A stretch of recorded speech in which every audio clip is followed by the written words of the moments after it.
صدای انجیل تقدیم می کند. درود بر شنوندگان ارجمند. این صدای انجیل است، تنها صدای راستی و حقیقت که از ازل بوده و تا ابد خواهد بود. برنامه‌های ما همه روزه و در همین ساعت از رادیو روی امواج کوتاه پخش می شود.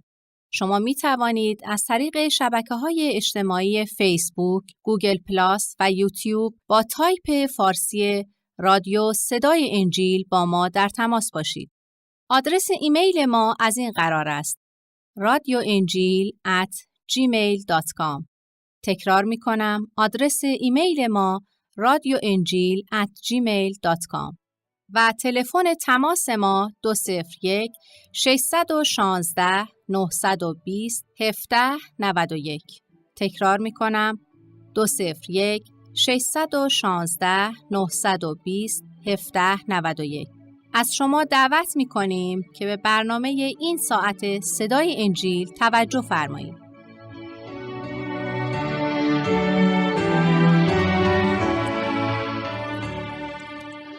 ای مهربان خدای یکتا و ای خالق جمیع موجودات، ای پدر آسمانی و ای خدای محبت، با دعا و سپاس به درگاهت آمده و تو را به خاطر فیوزات عظیمت شکر و سپاس کرده و از تو استدعا داریم که ستایش و پرستش ما را بپذیر، زیرا جز حمد و ثنا و جز عبادت و پرستش تو چیزی نداریم که بتوانیم به تو تقدیم کنیم.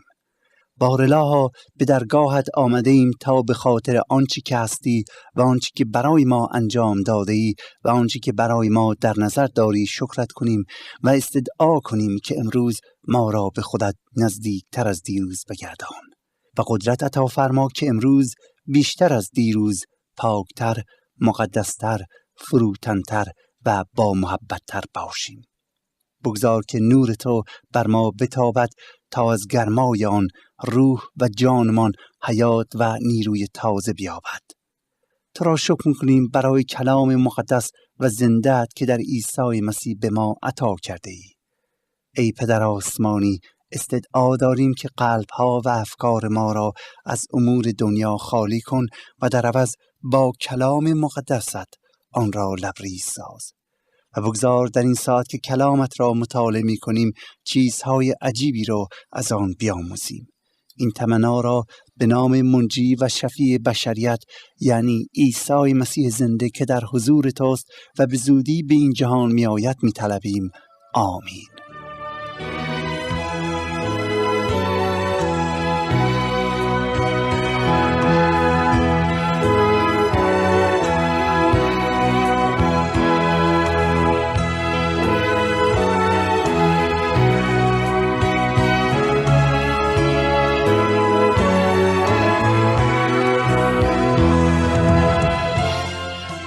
زندگی و تعلیمات عیسی مسیح. اقتباس از انجیل مقدس به قلم حضرت لوقا. برنامه‌ای از صدای انجیل.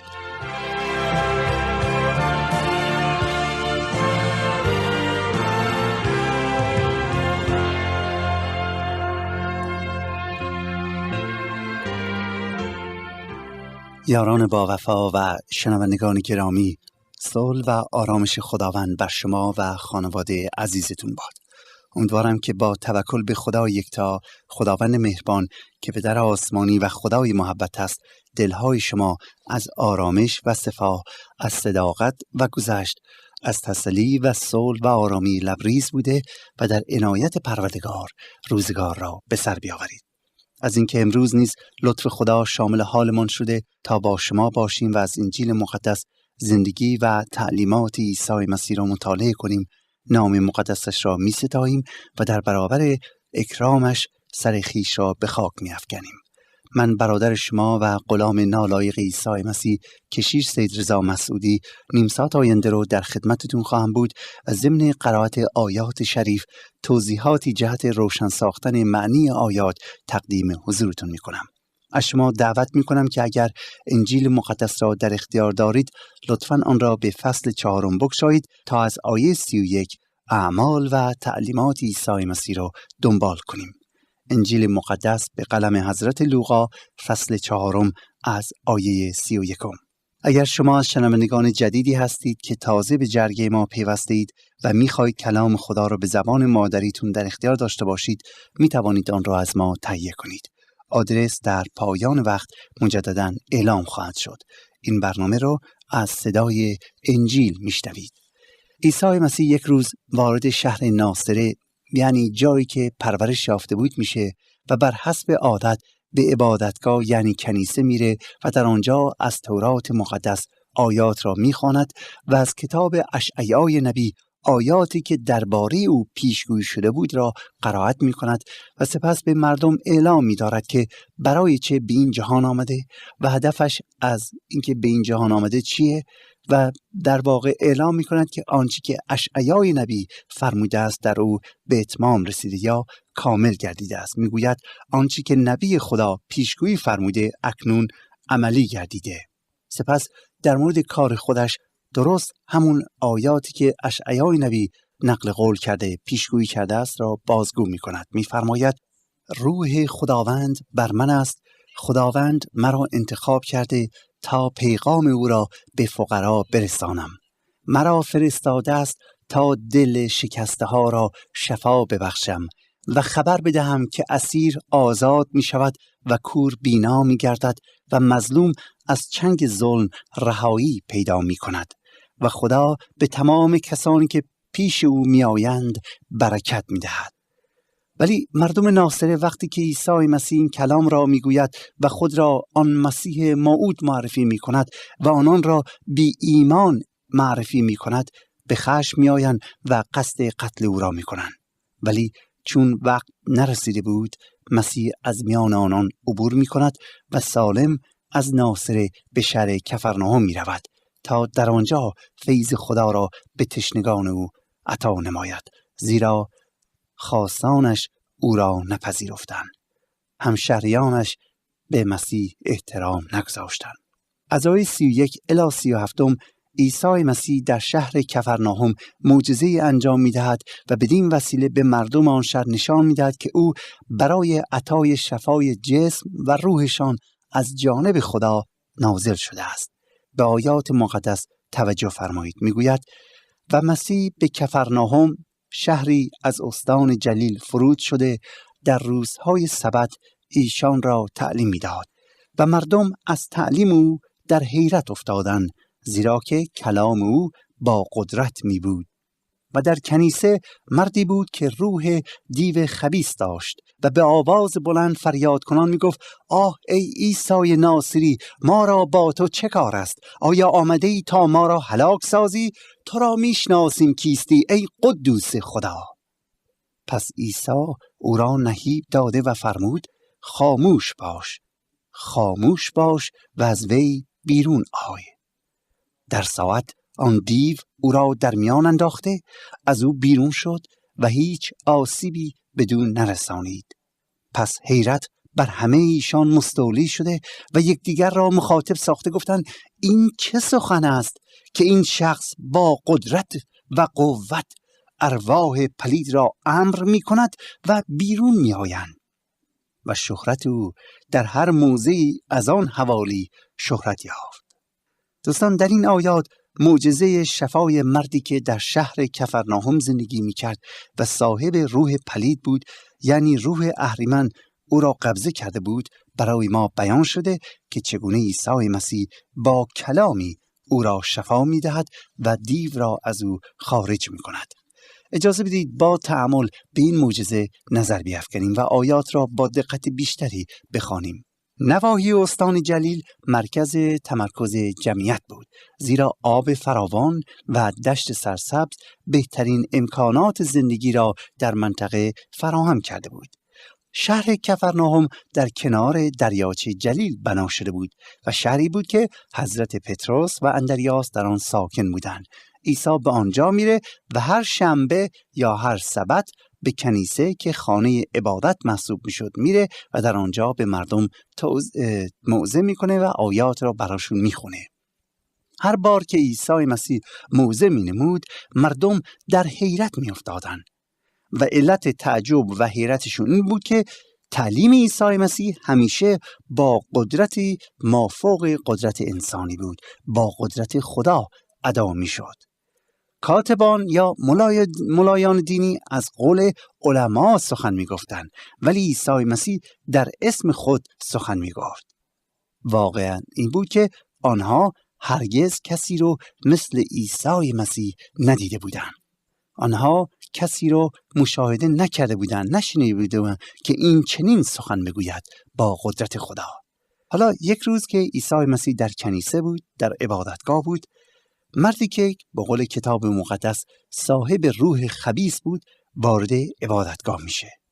دوستان عزیز، در کتاب مقدس اشارات بسیاری راجع به ارواح پلید که گاهی هم دیو نامیده شده است و باید گفت که همونطوری که روح خدا وجود دارد و این روح القدس قلب‌های ایمانداران را از خود مملو می‌سازه و عادلان را یاری و هدایت می‌کنه و انسان‌ها را به اعمال نیکو و خداپرستی و خداترسی وامی دارد، و همچنین نیز ارواح پلید یا دیو وجود داره و به همون طریق برعکس روح القدس قلب‌های بی ایمانان یا خدا نشناسان را پر می‌کنه و آنان را قبضه می‌کنه، اسیر می‌کنه و کاملاً آدمی را در بند خود در می‌آورد و وامی داره که انسان کارهای ناپاک و اعمال زشت و حرفهای رکیک رو انجام بدهند.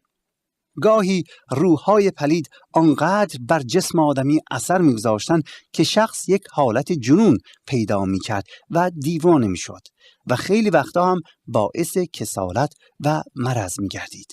کتاب مقدس نشون میده که عیسی مسیح بسیاری از این نوع افراد را با کلامی شفا داد و نه فقط آن، بلکه ارواح را هم از آنان خارج می ساخت. آنها را از اسارت دیو آزاد می کرد و در واقع آزادی به آنها می داد و همچنین شفای جسم را هم عطا می کرد.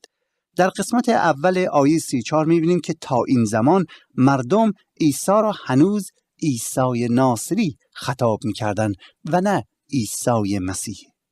ولی مردی که روح پلید داشت به عیسی می گوید ما را با تو چه کار است؟ حالا نمیگوید من، بلکه کلمه جمع به کار میبرد، میگوید ما. در اینجا روح پلید میبینیم که داره از طریق این مرد صحبت میکنه. این روح پلیده که از دهان این مرد صحبت میکنه، آن هم از زبان آن مردی که اسیرش شده بود. از این کلمه متوجه میشویم که ارواح شیطانی بسیاری وجود دارند و این ارواح پلید میتونستن فهمیده بودن که عیسی مسیح فاتح آنهاست و یا از عیسی مسیح شکست میخورن و برای همین بود که از آمدن عیسی مسیح بسیار بیمناک بودن.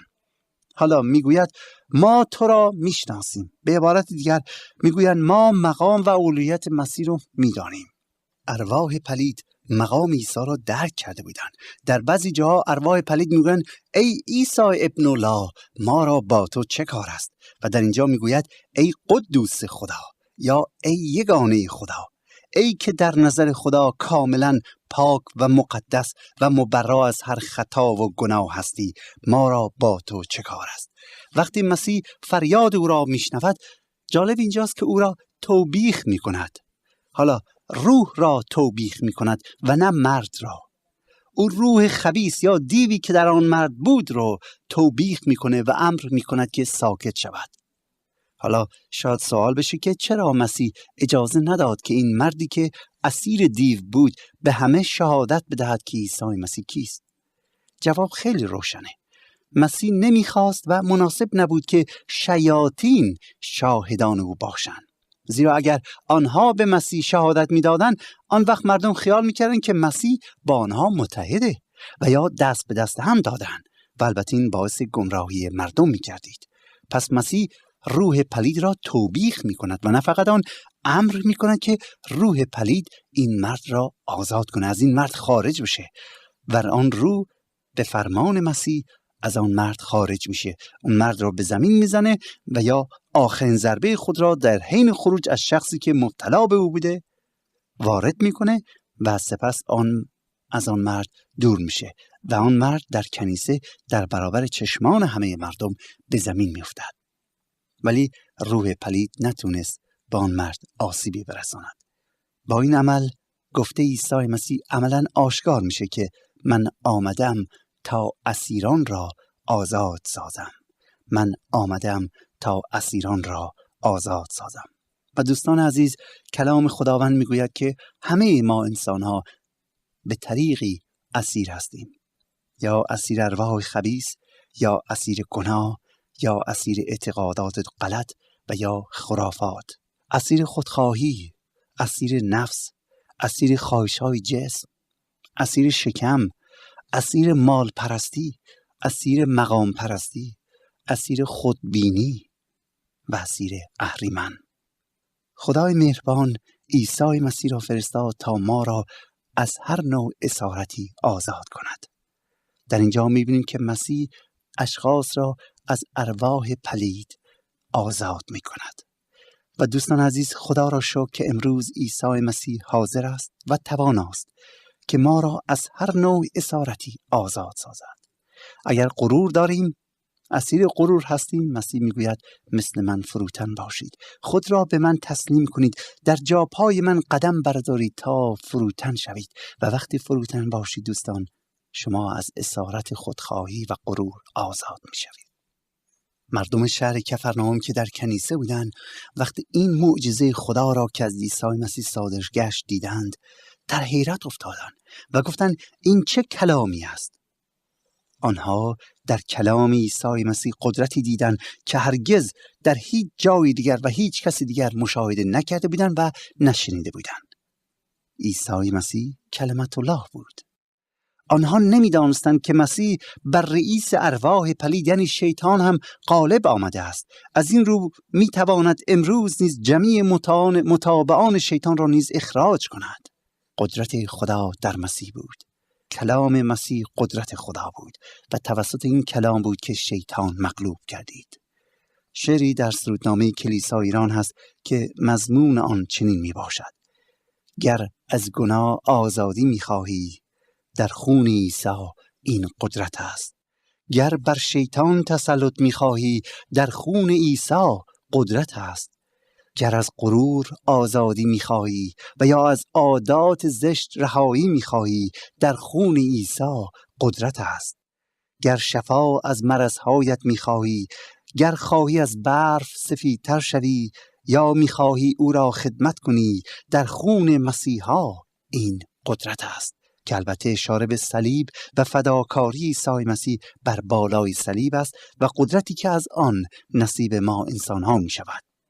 ولی این واقعیت را بیان می کند که مسیح بر ارواح شریر، بر ارواح اهریمنی و خود اهریمن قدرت داشته و دارد و خواهد داشت.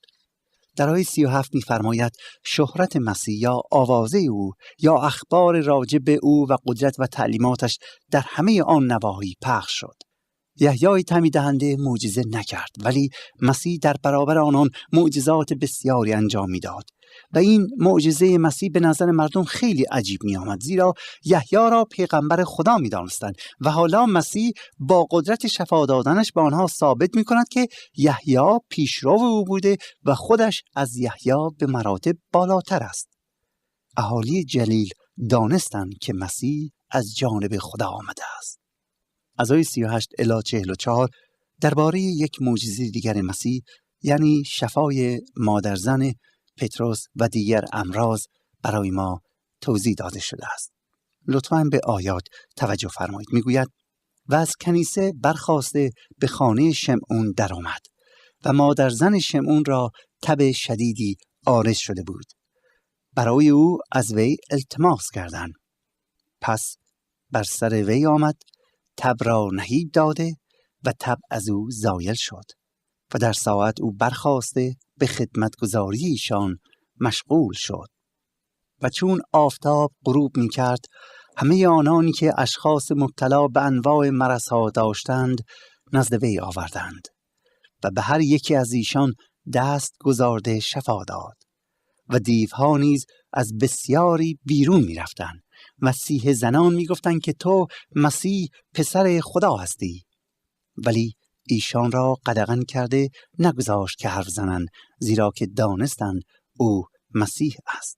و چون روز شد روانه شده به مکان ویرانی رفت و گروهی کثیر در جستجوی او آمده نزدش رسیدند و او را باز می داشتند که از نزد ایشان نرود. اما عیسی گفت: مرا لازم است که به شهرهای دیگر نیز به ملکوت خدا بشارت دهم، زیرا که برای همین کار فرستاده شدم. مرا لازم است که به شهرهای دیگر نیز به ملکوت خدا بشارت دهم، زیرا که برای همین فرستاده شدم. در این آیات می‌بینیم که پس از اینکه جلسه عبادت در کنیسه تمام می‌شود و آن معجزه را عیسی انجام می‌دهد، او همراه شمعون پطرس و دیگران به خانه شمعون پطرس میره. شمعون پطرس و برادرش اندریاس کمی بعد از تعمید عیسی مسیح از یحیی به او ایمان آورده بودند. وقتی شمعون در کنیسه دید که چطور مسیح با قدرت خداییش دیوانه ای را عاقل کرده، دل جرأت پیدا میکنه و از مسیح درخواست میکند که مادر زنش را که تب شدیدی داشت شفا عنایت فرماید. عیسی مسیح معتقد بود که ارواح پلید و امراض و گناهان جمیعاً برخلاف اراده خدا می باشد و از این رو با تمامی قوای خود بر ضد آنها می جنگید. پس می بینیم که وی تب را هم مثل روح پلید توبیخ میکنه و نهیب میزنه و تب فوری از مادر مریض خارج می شود و او شفای خود را به دست می آورد و شفای کاملی هم پیدا میکنه، به طوری که شروع به خدمت کردن میکنند. وقتی که خورشید غروب میکند، یهودیان مریضان خیش را برای شفا یافتن به نزد عیسی مسیح میآورند. آنها نتوانستند زودتر بیایند. چرا؟ چون روز سبت بود و نمیخواستند کار کنند، زیرا فرمان خدا بود که در روز سبت کار نکنند. پس صبر کردند تا غروب بشه. آیات میگوید که جمعیت زیادی از افراد مریض و وابستگانش به نزد منزل پطرس آمدند و تمام آن محل از جمعیت پر میشه. عیسی مسیح امراض و مریضان را شفای کامل میبخشد و دلش به حال آنان میسوزد. او مردم را همانند گوسفندانی که بدون شبان هستند میدید که نیاز به توجه و نگاهداری دارند. برای همین بود که آیات میگویند که عیسی مسیح دستهای خود را بر تک تک بیماران نهاد، یک به یک را لمس میکرد و شخص را از محبت خدا بهره مند میساخت و از هر مرض یا زحمتی که داشت آزاد مینمود و در واقع او زحمت و اندوه دیگران را بر خود میگرفت تا آنان واراسته و شاد و آزاد شوند. و به قول حضرت اشعیای نبی، او بارهای ما را بر خود حمل نمود، تحمل کرد و ما از زخمهای او شفا یافتیم. صبح زود قبل از طلوع آفتاب، یعنی روز یکشنبه، مسیح به جای خلوتی می رود تا به دعا بپردازد. در آیات مختلف می خوانیم که عیسی مسیح غالباً قبل از طلوع آفتاب به سوی خلوتگاهی می رفت تا با خدا یکتا پدر آسمانی خود به راز و نیاز و دعا بپردازد. اگرچه زحمات روز قبل او را بسیار خسته کرده بود، ولی او می دانست که مصاحبت با خدا به او توان و نیرو عطا می کند. پس از مدتی، یعنی اول صبح، مردم میان تا او را دوباره ببینند و از فیوزات او بهره مند شوند و با اصرار سعی می‌کنند که او در شهر کفرناهم بمونه. چرا؟ زیرا آنان اکنون شفا دهنده ای را در میان خود داشتند. آنها را نجات میداد و شفا میبخشید.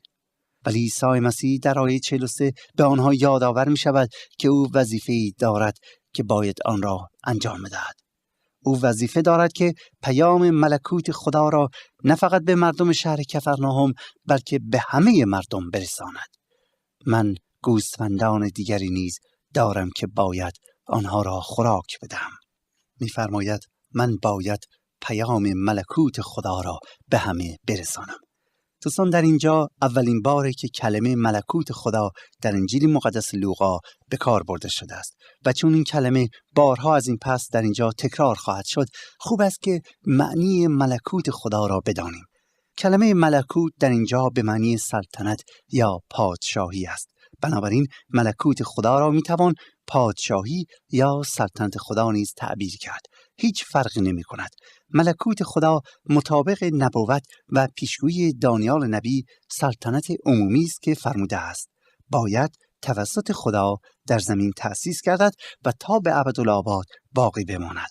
حالا یهودیان منتظر بودند که وقتی عیسی مسیح موعود میاد ملکوت یا سلطنت را برقرار نماید، ولی غالباً تصور میکردند که این سلطنت مثل سلطنت‌های ایران و امپراتوری روم خواهد بود، یعنی یک حکومت جسمانی و دنیوی، زیرا در آن زمان دو حکومت بزرگ یا دو سلطنت بزرگ وجود داشت، رومیان و ایرانیان. یهودیان میپنداشتند که وقتی عیسی مسیح موعود بیاد بر این دو غلبه کرده و بزرگترین امپراتوری روم روی زمین را به وجود خواهد آورد و آنها را نابود میکنه. ولی حالا عیسی مسیح ظاهر میشه و به مردم مژده میدهد که ملکوت خدا نزدیک است. فوراً بیان میداشت که این ملکوت خدا ملکوت روحانی است، نه دنیوی. شاگردان مسیح بلافاصله به این واقعیت کاملا پی نبرده بودند، ولی در روز پنتیکوست وقتی که روح خدا، روح القدس بر آنان نازل میشه، آنان معنی ملکوت خدا را کاملا درک کردند و فهمیدند که ملکوت خدا در قلب‌های بشر ابتدا باید شروع بشه. ملکوت خدا نیز دوستان ملکوت آسمان هم گفته شده است، زیرا اگرچه این ملکوت در زمین در قلب‌های بشر شروع میشه، ولی باز حد کمالش را فقط و فقط باید در آسمان جستجو نمود، جایی که خدا سلطنت می کند. و کلام خدا نشان می دهد که همه ایمانداران به مسیح تبعه این ملکوت سماوی هستند. اتفاقاً عیسی مسیح به ما تعلیم می دهد که برای آمدن ملکوت خدا، یعنی برای تکامل آن، ما باید دعا کنیم و این تکامل با ظهور ثانوی عیسی مسیح عملی می گردد. و خوشا به حال ما که چشم انتظار ظهور او هستیم، ما که به او ایمان آورده و توسط فیض او وارد ملکوت آسمانی گردیدیم، زیرا وقتی که عیسی مسیح بیاید با او تا ابدالآباد زندگی خواهیم کرد و سلطنت خواهیم نمود. دوستان عزیز، کلام خدا صریحاً نشان می‌دهد که عیسی مسیح به زودی دوباره به این جهان می‌آید و ملکوت سماوی خیش را برقرار خواهد کرد. ولی ملکوت خداوند می شود از همین حالا در قلب من و در قلب شما آغاز بشه. یعنی از همین حالا خدا در قلب شما باشه و خدا سلطان و مالک قلبتون باشه. شاید بگویی که خدا هست، خدا زندگی من رو در دست داره، ولی دوستان عزیز، اگر مطیعش نیستید، اگر از او پیروی نمی کنید، اگر کلام او را در قلب خود جا ندادید، ملکوت خدا در قلب شما هنوز آغاز نشده است. خدا کند که امروز روزی باشد که اجازه بدید که کلمه خدا، عیسی مسیح، وارد قلبتون بشه و ملکوت خدا در زندگی شما نیز آغاز شود. خدا یکتا یار و یاورتون باد. ماراناتا، یعنی مسیح به زودی برمیگردد. آنچه شنیدید برنامه‌ای بود از رادیو صدای انجیل.